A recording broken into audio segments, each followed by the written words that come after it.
കിഴക്ക് ദിക്കിന്റെ അധിപനാണ് ഈ ഇന്ദ്രൻ. അത് ശരി. കാപട്യമില്ലാത്ത കച്ചവടക്കാരനാണ്. ആ ഇന്ദ്രന്റെ വലം വെക്കലാണ് നമ്മുടെ ജീവിതം. ആ ഇന്ദ്രന്റെ കച്ചവടമാണ്, ആ വാണിജ്യമാണ്, ആ വാണിഭമാണ്, ആ നെയ്ത്തുകാരന്റെ ആ നെയ്യലാണ്, ആ ജാലമാണ്, ഇന്ദ്രജാലമാണ്. ഇന്ദ്രന്റെ ജാലമാണ് ജീവജാലം. ജലജാല വിദ്യയെ ചെയ്യുന്ന ഇന്ദ്രജാലക്കാരനാണ് ഇന്ദ്രൻ.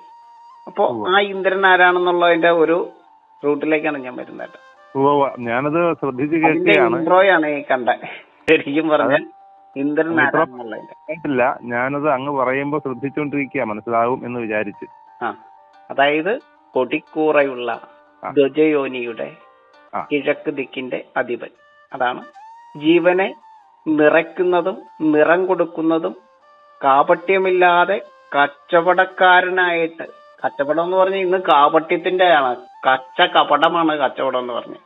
പക്ഷെ കച്ചവടം എന്ന് പറഞ്ഞാൽ കാപട്യമല്ല എന്ന് ഇന്ദ്രനെ അറിയുമ്പോൾ മനസ്സിലാവും.